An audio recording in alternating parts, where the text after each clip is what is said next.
ಜೊತೆಲಿ ಬೆಂಗಳೂರಿನ ಕೋಣನಕುಂಟೆಯ ಇನ್ಸ್ಪೆಕ್ಟರ್ ಪಾಪಣ್ಣನ ಅಸಭ್ಯ ರೀತಿಯ ಆಡಿಯೋಗಳು ಸಿಕ್ಕಾಪಟ್ಟೆ ಸದ್ದು ಮಾಡ್ತಾ ಇದೆ. ಮಹಿಳಾ ರೌಡಿ ಶೀಟರ್ ಯಶಸ್ವಿನಿಯ ಜೊತೆ ಪಾಪಣ್ಣಗೆ ಪ್ರೀತಿ ಶುರುವಾಗ್ಬಿಟ್ಟಿದೆ. ಮೇಲಿಂದ ಮೇಲೆ ಕಾಲ್ ಮಾಡಿ ಅಸಭ್ಯವಾಗಿ ಮೆಸೇಜ್ಗಳನ್ನ ಮಾಡಿ, ಜೊತೆಲಿ ಆ ಸಂಭಾಷಣೆಯ ಆಡಿಯೋ ಇದೆಯಲ್ಲ, ಇದು ಬಹಳಷ್ಟು ಇದೆ. ಅಷ್ಟೇ ಅಲ್ಲ, ಮಹಿಳೆಯನ್ನ ಬೇರೆ ಬೇರೆ ರೀತಿಯಾಗಿ ಬಳಕೆ ಮಾಡ್ಕೊಳ್ಳೋದಕ್ಕೆ ಕರೆದಿರುವಂತ ಆಡಿಯೋ ಕೂಡ ಇದೆ. ಈಗ ಮಹಿಳಾ ರೌಡಿ ಶೀಟರ್ ದೂರು ಕೊಟ್ಟಿದ್ದಾರೆ. ನಿಜಕ್ಕೂ ಆ ಆಡಿಯೋ ರಾಜ್ಯದ ಜನರ ಮುಂದೆ ಇಡೋದಕ್ಕೂ ನಮಗೂ ಕೂಡ ಒಂದು ರೀತಿ ಹಸಿ ಬಿಸಿ, ಬಟ್ ವಾಸ್ತವವನ್ನು ನಿಮ್ಮ ಮುಂದೆ ಇಡ್ತಾ ಇದೀವಿ. ಆ ಸಂಭಾಷಣೆ ಹೇಗಿತ್ತು ನೋಡ್ಕೊಂಬರೋಣ.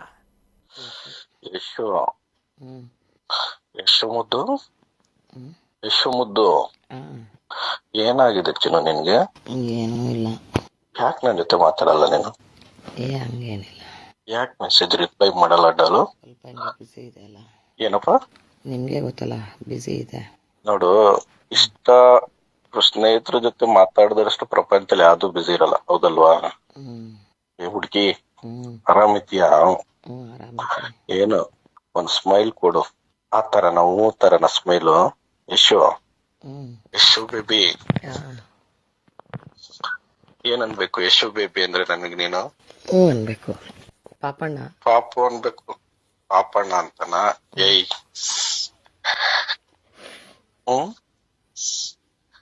ಯಶು ಬೇಬಿ ಏನನ್ಬೇಕು? ಯಶು ಬೇಬಿ ಪಾಪಣ್ಣ ಪಾಪು ಅಂತಲ್ವ ಹೇಳಿದ್ದು? ಪಾಪು ಅನ್ಬೇಕಾ? ನೀವು ಇನ್ಸ್ಪೆಕ್ಟರ್ ಅಲ್ಲ, ರೆಸ್ಪೆಕ್ಟ್ ಕೊಡ್ಬೇಕಲ್ಲ. ನಾನ್ ನೋಡಿ ಈಗ ಅಲ್ಲೇ ಬಂದು ಹೊಡಿತೀನಿ ನಿನ್ಗೆ. ಇನ್ಸ್ಪೆಕ್ಟರ್ ಅಂದ್ರೆ ಬೇಕಾ? ಒದೇ ಬೇಕಾ? ಬೇಡ.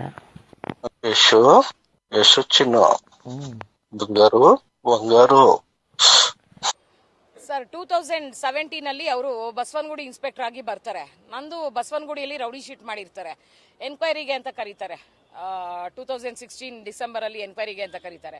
ಇನ್ಸ್ಪೆಕ್ಟರ್ ಆದವರು ನಂಬರ್ ಕೇಳಿದಾಗ ನಾನು ಕೊಡ್ಲೇಬೇಕು. ನಾನು ನಂಬರ್ ಕೊಟ್ಟಿದ್ದ ಮಾರನೇ ದಿವಸದಿಂದ ಡೈಲಿ ಮೆಸೇಜ್ ಹಾಕೋರು, ಗುಡ್ ಮಾರ್ನಿಂಗು, ಗುಡ್ ಈವ್ನಿಂಗು ಅಂತ. ನಾನು ನಮ್ಮ ಹಸ್ಬೆಂಡಿಗೆ ನೋಡಿಸ್ತೀನಿ, ನೋಡಿಂಗೆಲ್ಲ ನೀನೇನು ರಿಪ್ಲೈ ಮಾಡಬೇಡ ಅಂತ ಅಂತಾರೆ. 2017 ಫೆಬ್ರವರಿಯಲ್ಲಿ very good evening, you are very sexy, I love you ಅಂದ್ಬಿಟ್ಟು ಇನ್ನೂ ಕೆಟ್ಟದಾಗ ಏನೇನೋ ಮೆಸೇಜ್ ಹಾಕ್ತಾರೆ ಸರ್. ಅದೆಲ್ಲ ನಿಮಗೆ ರಿಪೋರ್ಟ್ ಕೊಟ್ಟಿದ್ದೀನಿ. ಅದಾಯಿತು, ನಾನು DCP ಹತ್ರ ಕಂಪ್ಲೇಂಟ್ ಕೊಡಕ್ಕೆ ಹೋಗ್ತೀನಿ. ಅವಾಗ ನನಗೆ ಥ್ರೆಟ್ ಕಾಲ್ ಬರುತ್ತೆ ಸರ್ ಇವ್ರ ಕಡೆಯಿಂದ. ನೀವೇನಾದ್ರು ಹೋಗಿ ಕಂಪ್ಲೇಂಟ್ ಕೊಟ್ರೆ ನಿಮ್ಮನ್ನ ನಿಮ್ಮ ಮಕ್ಕಳನ್ನ ಮರ್ಡರ್ ಮಾಡಿಸ್ತೀನಿ ಅಂದ್ಬಿಟ್ಟು ನನ್ನ ಗಂಡನ್ನ ಕರೆದಿ ಹೇಳು ಹಂಗೆ ಹಿಂಗೆ ಅಂದ್ಬಿಟ್ಟು ಎದುರಿಸ್ತಾರೆ. ನಾನು ಅನ್ನೋದು, ನನ್ನ ಗಂಡ ಕರೆಕ್ಟ್ ಆಗಿದ್ದಿದ್ರೆ ಈ ಥರ ಕ್ರಿಮಿಕೀಟಿಗಳು ಏನು ಕುಟ್ಕೊಳೋರು? ಹೆಂಗೆ ನನ್ನ ಹೆಂಡ್ತಿಗೆ ಹಿಂಗೆಲ್ಲ ಮೆಸೇಜ್ ಮಾಡಿದೆ ಅಂತ ಕೇಳ್ಬೋದಿತ್ತಲ್ಲ. ಅವತ್ತು ಕಟ್ಕೊಂಡಿರೋನೊಬ್ಬ ಕರೆಕ್ಟ್ ಆಗಿಲ್ಲ ಅಂದರೆ ಇದೆಲ್ಲ ಆಗುತ್ತೆ. ಅವನು ಮುಂದಕ್ಕೆ ದೊಡ್ಡ ಪಿಕ್ಚರ್ ಐತೆ, ಅತಿ ಶೀಘ್ರದಲ್ಲೇ ಬರ್ತೀನಿ. DGP ಲೆವೆಲ್ ಅಧಿಕಾರಿಗಳು ಯೂನಿಫಾರ್ಮ್ ಅಲ್ಲೇ ಚೇಂಬರ್ ಅಲ್ಲಿ ಅಸಹ್ಯವಾಗಿ ಆಡ್ತಾರೆ. ಸಂದೇಶನೋ ಇನ್ಸ್ಪೆಕ್ಟರು ಬೇಲಿ ಹಾರ್ತಾನೆ.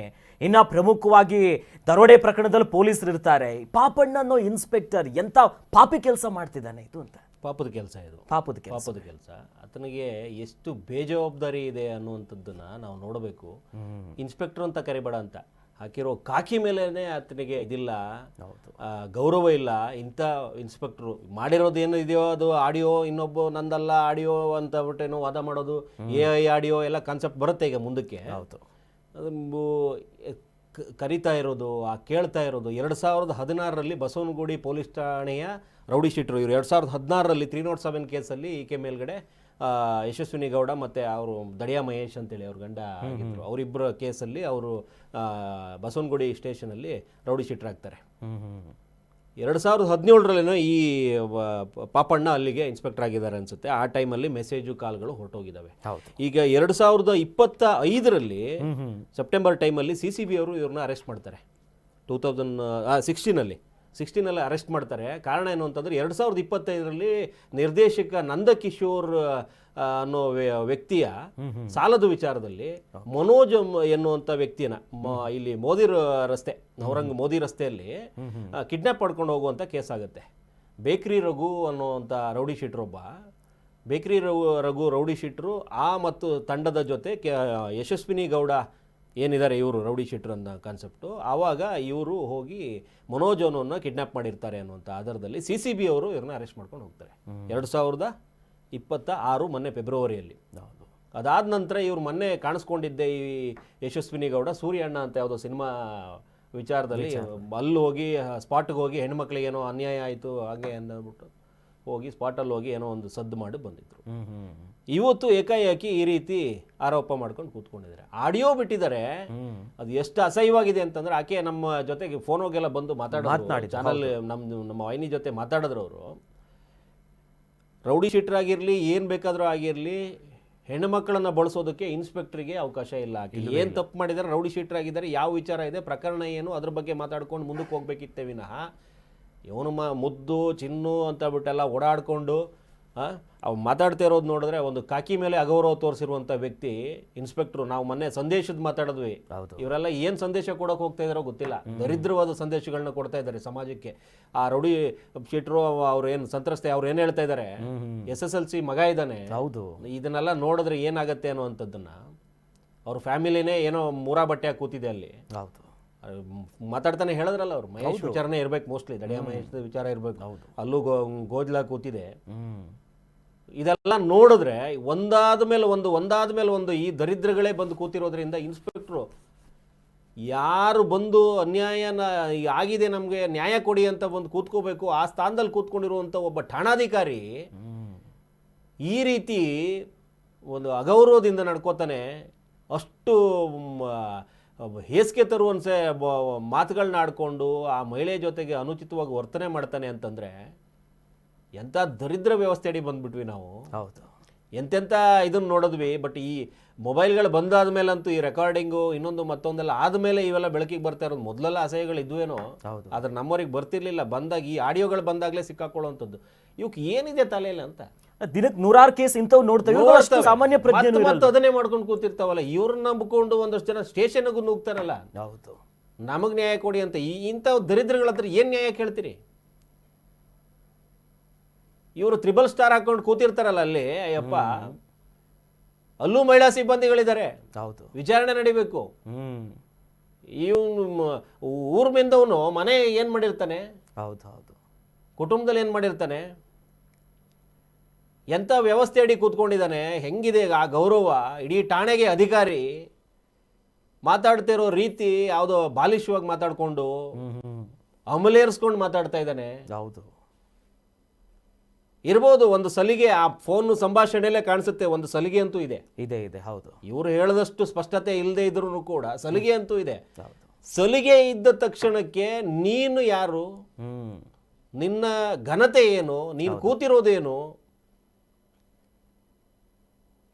ಅಕ್ರಮ ಸಂಬಂಧ ಹೇಳ್ತಾರಂತೆ. CM ಸಂಬಂಧಿ ನನ್ನ ಹೆಂಡತಿ ಅಂತ, ಅದೇ ಹೆಂಡತಿ ತಿರುಗಿ ಬರ್ತಾರೆ ಈಗ. ಎಸ್, ಇದೇ ವಿಚಾರವಾಗಿ ಇವತ್ತು ಕರ್ನಾಟಕ ನ್ಯೂಸ್ ಬೀಟ್ ಜೊತೆ ಮಾತನಾಡಿದ್ರು. ಅವರು ಒಂದಿಷ್ಟು ವಿಚಾರಗಳನ್ನ ಹಂಚಿಕೊಂಡಿದ್ರು. ಅಶ್ವಿನಿ ಅವರ ಮಾತುಗಳೇನಿತ್ತು ಅದನ್ನ ನೋಡ್ಕೊಂಡ್ಬರೋಣ. ನಮಸ್ತೆ ಸರ್. ನಮಸ್ತೆ. ನಿಜಕ್ಕೂ ಇದನ್ನ ಕೇಳೋದಕ್ಕೆ ಒಂದ್ ರೀತಿ ಆಗ್ತಿದೆ. ನಾವು ಪೊಲೀಸು ಖಡಕ್ಕು ಸಿಂಗಂ ಅಂತೀವಿ, ಆದ್ರೆ ಆ ಪೋಲಿ ಮಾತುಗಳು, ಅಶ್ಲೀಲ ಮಾತುಗಳು ಕೇಳಿಸ್ಕೊಳ್ಳೋದಕ್ಕೂ ಆಗ್ತಿಲ್ಲ, ಜನರ ಮುಂದೆ ಇಡೋದಕ್ಕೂ ಆಗ್ತಿಲ್ಲ. ಯಾವಾಗಿಂದ ಈ ರೀತಿಯಾಗಿ ಹಿಂಸೆ ಕೊಡ್ತಿದ್ದಾನೆ ಈ ಪಾಪಣ್ಣ ಇನ್ಸ್ಪೆಕ್ಟರು ಅಂತ? ಸರ್, ಈಗಾಗಲೇ 2017 ಅಲ್ಲಿ ಅವ್ರು ಇನ್ಸ್ಪೆಕ್ಟರ್ ಆಗಿರ್ತಾರೆ, ಬಸವನಗುಡಿ ಇನ್ಸ್ಪೆಕ್ಟರ್ ಆಗಿರ್ತಾರೆ. ನಮ್ದು ಅಲ್ಲಿ ರೌಡಿ ಶೀಟ್ ಇರುತ್ತೆ. ಎನ್ಕ್ವೈರಿಗೆ ಅಂತ ಕರ್ದಿ ಅವಾಗ್ಲೇ ನನ್ನ ನಂಬರ್ ಇಸ್ಕೊಂಡು ಕೆಟ್ಟದಾಗೆಲ್ಲ ಮೆಸೇಜ್ ಹಾಕಿರ್ತಾರೆ. ನಾನು ಅದು ವಾಯ್ಸ್ ರೈಸ್ ಮಾಡಕ್ ಹೋದ್ರೆ ನಂಗೆ ಕೊಲೆ ಬೆದರಿಕೆ ಕೊಡ್ತಾರೆ, ನನ್ನ ಮಕ್ಕಳನ್ನ ಸಾಯಿಸ್ಬಿಡ್ತೀನಿ ಅಂತ. ನಾನೇ ನಂಬರ್ ಅದನ್ನ ಡಿಲೀಟ್ ಮಾಡಿ ಬಿಸಾಕ್ತೀನಿ ಸರ್. ಬ್ಲಾಕ್ ಮಾಡಿ ಬಿಸಾಕ್ತೀನಿ. ತಿರ್ಗಾ ಇವಾಗ ನಮ್ಮ ಅದಾದ್ಮೇಲೆ 2 ಸತಿ ಅವರು ಸಸ್ಪೆಂಡ್ ಆಗ್ತಾರೆ ಇದೇ ಲೇಡೀಸ್ ವಿಷಯಕ್ಕೆ. ಸಸ್ಪೆಂಡ್ ಆಗಿ ತಿರ್ಗಾ ಅವ್ರು ರಿವೋಕ್ ಆಗ್ತಾರೆ, ಕೋಣಗುಂಟೆಗೆ ಹಾಕ್ಸ್ಕೊಂತಾರೆ. ಈಗಾಗ್ಲೇ 3 ತಿಂಗಳಿಂದ ಸರ್ ನನ್ನ ನಂಬರು ಈಸ್ಕೊಂಡು ಯಾರತ್ರ 3 months ಇಂದ ಡೈಲಿ ಮೆಸೇಜ್ ಆಗ್ತಾನೆ ಇದ್ರು. ನಾನು ರೆಸ್ಪಾನ್ಸ್ ಮಾಡ್ತಿರ್ಲಿಲ್ಲ. ಕೂನ್ಸಿಸ್ ಅಂತ ಕಳಿಸ್ದೆ, ಪೊಲೀಸ್ ಇನ್ಸ್ಪೆಕ್ಟರ್ ಪಾಪಣ್ಣ ಕೋಣಗುಂಟೆ ಅಂತ ಹಾಕಿದ್ರು. ಗುಡ್ ಮಾರ್ನಿಂಗ್ ಅಂತ ಕಳಿಸಿದಾಗ ನಾನು ಏನಾದ್ರು ತಿರ್ಗಾ ಏನಾದ್ರು ಬೈ ಚಾನ್ಸ್ ಏನಾದ್ರು ರಿಪ್ಲೈ ಮಾಡಿದ್ರೆ ಏನಾದ್ರು ತಪ್ಪು ತಿಳ್ಕೊಂತಾರೆ ಅನ್ಕೊಂಡು ಗುಡ್ ಮಾರ್ನಿಂಗ್ ಸರ್ ಅಂತ ಹಾಕ್ತಿದ್ರೆ. ಸರ್ ಅಂತ ಎಲ್ಲ ಕರಿಬಾರ್ದು ನನ್ನ, ನಂಗೆ ನಾನ್ ನಿಮ್ಮ ಆತ್ಮೀಯ ಹಂಗೆ ಹಿಂಗೆ ಅಂತ ಮಾತಾಡ್ತೀನಿ. ಇವಾಗ ಆಡಿಯೋ ಒಂದು ವೈರಲ್ ಆಗ್ತಿದೆಯಲ್ಲ, ಇದೇ ಎಕ್ಸಾಕ್ಟ್ ಆಗಿ ಯಾವಾಗ ಮಾತನಾಡಿದ್ದವ್ರು ಈ ರೀತಿಯಾಗಿ ಅಂತ? Last week. ಕಳೆದ ವಾರನೇ ಈ ರೀತಿಯಾಗಿ ಆಗಿರೋದು. ಈ ತರ ಎಲ್ಲ ಮಾತಾಡಿ ನನ್ ಮಗ 10th ಅಲ್ಲಿ ಇದ್ದಾನೆ ಸರ್. ಎಕ್ಸಾಮ್ಸ್ ಅವನ್ಗೆ ಪ್ರಿಪೇರ್ ಮಾಡ್ತಿದೀನಿ. ನನ್ಗೆ ಕಂಟಿನ್ಯೂಸ್ ಆಗಿ ಫೋನ್ ಮಾಡೋದು, ವಿಡಿಯೋ ಕಾಲ್ ಮಾಡಿ ಅನ್ನೋದು. ಸರ್ ನಲ್ಲಿ ವಿಡಿಯೋ ಕಾಲ್ ಆಕ್ಸೆಸ್ ಇಲ್ಲ, ಅಂದ್ರೆ ಫೋನ್ ಎಲ್ಲ ಮಾಡೋದು, ಈ ತರ ಎಲ್ಲ ಮಾತಾಡೋದು. ಸರ್ ನೀವೊಂದು ಇನ್ಸ್ಪೆಕ್ಟ್ರು, ನಿಮ್ಗೆ ಒಂದು ಗೌರವ ಇದೆ, ಬೇಡ ಈ ತರ ಎಲ್ಲ ಮಾತಾಡಕ್ ಹೋಗ್ಬೇಡ್ರಿ ಅಂದ್ರೆ ಸರ್ ಅಂದ್ರೆ ತಲೆಗೆ ಹೊಡಿತೀನಿ. ನಿಮ್ ಮನೆಗ್ ಬರ್ತೀನಿ, ನಾನೇ ಚಿಕನ್ ಮಾಡಿ ತಿನ್ಸ್ತೀನಿ, ನಾನೇ ಅಡ್ಗೆ ಮಾಡ್ತೀನಿ. ಏನ್ ಸರ್ ಇವ್ರ ಅಡ್ಗೆ ಮಾಡಕ್ಕ ಇವ್ರನ್ನ ಡಿಪಾರ್ಟ್ಮೆಂಟ್ ಅಲ್ಲಿ ಹಾಕೊಂಡಿರೋದು? ನಮ್ಮ ಮನೆಗೆ ಏನಕ್ಕೆ ಬರ್ತಾರೆ ಸರ್? ಇವ್ರಿಗೆ ಪೊಲೀಸ್ ಕ್ವಾರ್ಟರ್ಸ್ ಕೊಟ್ಟಿಲ್ವಾ ಸರ್? ಅಂದ್ರೆ ಈ 2017ರಲ್ಲಿ ನಿಮ್ಗೆ ಮೆಸೇಜ್ ಮಾಡಿದ್ರಲ್ಲ, ಆಗೇನಾದ್ರೂ ನೀವು ಕಂಪ್ಲೇಂಟ್ ಕೊಡೋದು ಅಥವಾ ಕೇಳುವಂತ ಕೆಲಸ ಮಾಡಿದ್ರೆ ಅಂತ? ಡಿಸಿಪಿ ಆಫೀಸಲ್ಲಿ ಕಂಪ್ಲೇಂಟ್ ಕೊಡುವಾಗ ನಂಗೆ ಕೊಲೆ ಬೆದರಿಕೆ ಕಾಲ್ ಬರುತ್ತೆ ಸರ್. ನನ್ನ ಮಕ್ಕಳನ್ನ ಮರ್ಡರ್ ಮಾಡಿಸ್ತೀನಿ ಅಂತ. ಸರಿ, ಈಗ ನಾನು ಇಷ್ಟೆಲ್ಲ ಕಷ್ಟ ಪಡ್ತಿರೋದು ನನ್ನ ಮಕ್ಕಳಿಗೋಸ್ಕರ. ಇನ್ನ ಒಂದು ಪೊಲೀಸ್ ಇನ್ಸ್ಪೆಕ್ಟರ್ ನ ಎದುರಾಕೊಂಡೆ, BP ಪ್ರಸಾದ್ ಅಂತ. ಅವ್ರನ್ನ ಎದುರಾಕೊಂಡಿದ್ದಕ್ಕೆ ರೌಡಿ ಶೀಟ್ ಮಾಡಿ ರೌಡಿ ಪಟ್ಟಿಯಲ್ಲಿ ಕೂಡ್ಸವ್ರೆ. ನನ್ ಮಕ್ಕಳನ್ನೆಲ್ಲ ಇವನು ಇನ್ನ ಹೇಳ್ತಾನೆ ಅನ್ಬಿಟ್ಟು ಬೈಕ್ಗೆ ಬ್ಲಾಕ್ ಮಾಡಿ ಬಿಸಾಕ್ದೆ ಸರ್. ಆ ಒಂದು ವಿಚಾರವಾಗಿನೇ ಈಗ ಏನ್ ಕ್ರಮ ಆಗ್ಬೇಕು ಅಂತೀರಾ ನೀವು ಇಂಥವ್ರ ಮೇಲೆ? ಈತ 2 ಸತಿ ಇದು ಸೇರ್ಸಿ 3ನೇ ಸತಿ ತಿರ್ಗಾ ಈತ ಡ್ಯೂಟಿಯಲ್ಲಿ ಇದ್ರೆ ರಿವೋಕ್ ಆಗಿ ಬರ್ತಾರೆ ಅನ್ಕೊಡ್ರಿ. ಇವ್ರ ಹೆಂಡತಿ ರಿಲೇಷನ್ ಅಂತ ಸಿದ್ದರಾಮಯ್ಯನವರು ರಿವೋಕ್ ಆಗಿ ಬರ್ತಾರೆ ಅನ್ಕೊಡ್ರಿ. ತಿರ್ಗಾ 3 ಮಂತ್ಸ್ ಆದ್ಮೇಲೆ ತಿರ್ಗಾ ಬರ್ತಾರೆ, ತಿರ್ಗಾ ಎಷ್ಟ್ ಮನೆ ಹಾಳು ಮಾಡ್ಬಿಡ್ತಾರೋ ಈ ತರಾನೇ. ಸರ್ ಒಬ್ರಲ್ಲ ಇಬ್ರಲ್ಲ, ನಿನ್ನೆಯಿಂದ ಲೇಡೀಸ್ ಫೋನ್ ಮಾಡ್ತಿರೋದ್ ನಂಗೆ, ಕೊಡುಗುಂಟೆ ಅವರು. ನಮಗೂ ಹಿಂಗೆ ಮಾಡ್ದ ಅಕ್ಕ, ಸರಿಯಾಗಿ ಮಾಡಿದ್ರಿ, ಬನ್ರಿ ನೀವು ನನ್ ಜೊತೆ ನಿಂತ್ಕೊಂಡಿದ್ರೆ ಅಕ್ಕ ಫ್ಯಾಮಿಲಿ ಇದೆ ಅಕ್ಕ, ಗಂಡ ಮಕ್ಳೆಲ್ಲ ಬಿಟ್ಬಿಡ್ತಾರೆ, ನಮಗೂ ಈ ತರನೇ ಚಿತ್ರಹಿಂಸೆ ಕೊಟ್ಟ ಅಂತ.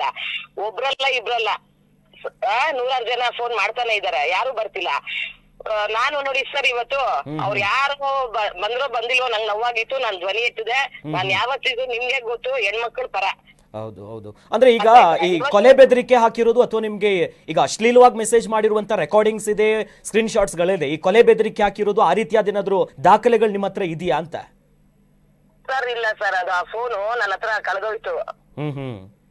ಆ ಫೋನು ನನ್ನ ಹತ್ರ ಕಳೆದೋಯ್ತು. ಆ ಫೋನ್ ಕಳೆದೋಗಿರೋದಕ್ಕೂ ಕಂಪ್ಲೇಂಟ್ ಕೊಟ್ಟಿದ್ದೆ ನಾನು. ಯಾವ ರೀತಿಯಾಗಿ ಆತ ಹಿಂಸೆ ಕೊಡ್ತಿದ್ದ, ಎಳೆಯಾಗಿ ಬಿಚ್ಚಿಡ್ತಾ ಹೇಳ್ತಾ ಇದ್ರು, ಅಳಲ್ ತೊಳ್ಕೊಂಡು. ಸಿದ್ದರಾಮಯ್ಯ ಅದೇ ಹೇಳಿದ್ ನಾನು, ಸಿದ್ದರಾಮಯ್ಯನ ರಿಲೇಟಿವ್ ಅಂತ ಇವ್ರ ಪತ್ನಿ ಅಂತ ಏನೋ ಎದುರಿಸ್ತಾ ಇದ್ರಂತೆ, ಅದೇ ಪತ್ನಿ ಬಂದು ಕೂತ್ಕೋತಾರೆ ಈಗ.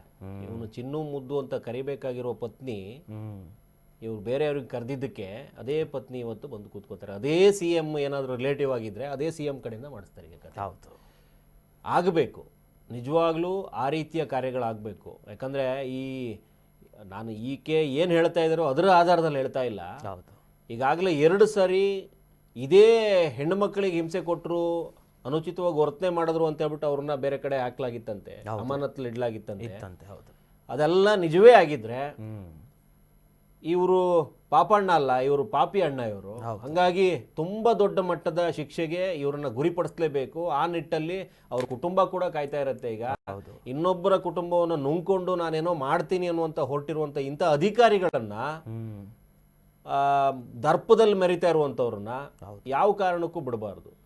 ಈಗ ರೌಡಿ ಶೀಟ್ರು ಅನ್ನೋ ಕಾನ್ಸೆಪ್ಟ್ ಒಂದು ಕಡೆ ಆದ್ರೆ, ಬೇರೆಯವರು ಆಕೆ ಹೇಳ್ತಿರ್ಬೇಕಾದ್ರೆ 100 ಜನ ನನ್ನ ಹತ್ರ ಬಂದ್ರು, 10 ಜನ ಬಂದ್ರು, 20 ಜನ ಬಂದ್ರು ಅನ್ನೋ ಕಾನ್ಸೆಪ್ಟ್ ಅಲ್ಲಿ ಮಾತಾಡ್ತಾ ಇದ್ರಲ್ಲ, ಎಷ್ಟೇ ಜನ ಬಂದಿದ್ರು ಬಂದು ನುಗ್ಗಬೇಕು, ಇವ್ರ ಹತ್ರ ನಿಂತ್ಕೋಬೇಕು, ಇವ್ರ ಮನೆ ಹತ್ರನೇ ಬರಬೇಕು. ಯಾಕಂದ್ರೆ ನೀವು ಎಲ್ಲವನ್ನೂ ಎಲ್ಲರಿಂದ ನಿರೀಕ್ಷೆ ಮಾಡಕ್ ಆಗೋದಿಲ್ಲ. ಈ ಸರ್ಕಾರಗಳು, ಈ ಅಧಿಕಾರಿಗಳು ಇವ್ರಿಗೆ ಸಪೋರ್ಟ್ ಮಾಡಿ ನಿಂತ್ಕೋತಾರೆ. ಹೌದು, ಹೆಂಗಸರು ಅನ್ಯಾಯಕ್ಕೊಳಗಾದವರು ಇಂಥವ್ರ ಮುಂದೆ ಬಂದು ನಿಂತ್ಕೋಬೇಕು. ಆ ನ್ಯಾಯ ಸಾರ್ವಜನಿಕವಾಗಿ ಕೇಳಬೇಕು, ಅವಾಗಲೇ ಬಿಸಿ ಮುಟ್ಟುವಂಥದ್ದು. ಇವತ್ತೇನಾದ್ರೂ ಇವ್ರು ಬಂದಿರಲಿಲ್ಲ ಅಂತಂದ್ರೆ ಚಿನ್ನು ಮುದ್ದು ಫೋನಲ್ಲೇ ಎದ್ದು ಬಿಡ್ತಾ ಇತ್ತು. ಹೌದು, ಬರಬೇಕು ಅಂತಂದ್ರೆ ಮಾಧ್ಯಮದವರಿಗೂ ಬರಬೇಕು, ಸದ್ದಾಗಬೇಕು, ಅಲ್ಲಿಂದ ಆಚೆಗೆ ಸಾರ್ವಜನಿಕ ವಲಯದಲ್ಲಿ ಚರ್ಚೆ ಆಗಬೇಕು, ಅದಾದ ನಂತರ ಮೇಲಾಧಿಕಾರಿಗಳಿಗೆ ಬಿಸಿ ಮುಟ್ಟಬೇಕು, ಅವ್ರ ಥ್ರೂ ಒಂದಷ್ಟು ಕಾರ್ಯ ಆಗಬೇಕು. ಅವಾಗಲೇ ಇವೆಲ್ಲ ಆಗುವಂಥದ್ದು. ಹಾಗಾಗಿ ಎಲ್ಲೋ ಒಂದು ಕಡೆ ಪಾಪಣ್ಣನ ಪಾಪದ ಕೂಡ ತುಂಬಿತು ಅಂತ ಅನ್ಕೋತೀನಿ. ಆ ನಿಟ್ಟಲ್ಲಿ ಈಕೆ ಬಂದು, ಯಾಕಂದ್ರೆ ಗಟ್ಟಿಗಿತ್ತಿ ಈಗಾಗಲೇ ರೌಡಿ ಶೀಟರ್ ತರಿಸ್ಕೊಂಡಿದ್ದಾರೆ ಅಂತಂದ್ರೆ ಒಂದಷ್ಟು ಕೊಲೆ ಯತ್ನ ಕೇಸು, ಇನ್ನೊಂದು ಮತ್ತೊಂದು, ಇನ್ನೇನ್ ಮಾಡಕ್ ಸಾಧ್ಯ ಇವ್ರ ಕಡೆಯಿಂದ ಅನ್ನುವಂಥ ನಿಟ್ಟಲ್ಲಿ ಇರುವಂತವ್ರು. ಬೇರೆ ಅಸಹಾಯಕ ಮಹಿಳೆಯರು ಎಷ್ಟು ಜನ ಇದ್ದಾರೋ ಗೊತ್ತಿಲ್ಲ. ಹೌದು, ಈ ರೀತಿ ಆಗಿರುವಂತವ್ರು. ಇವ್ರು ಯಾರೋ ಗಟ್ಟಿಗಿತ್ತಿರ್ ಬಂದು ಏನ್ ಮಾಡಿದ್ರೆ ಈ ಕಾಲ ಕೂಡಿ ಬಂದಂಗೆ ಅದಾಗ್ಲಿ, ಆ ಕೆಲಸ ಆಗಬೇಕು. ಇಂಥವ್ರನ್ನೆಲ್ಲ ಸದೆ ಬಡಿಬೇಕು. ಇನ್ನಷ್ಟು ಕೂಡ ಇಂಥ ಪ್ರಕರಣ ಏನಿದೆಯಲ್ಲ, ಬಹಳ ರಾಜ್ಯ ಸರ್ಕಾರ ಕೂಡ ಗಂಭೀರವಾಗಿ ಪರಿಗಣಿಸಬೇಕು. ಕರ್ನಾಟಕ ನ್ಯೂಸ್ ಬೀಟ್ ಫಾಲೋ ಮಾಡಿ, ಸಬ್ಸ್ಕ್ರೈಬ್ ಮಾಡಿ.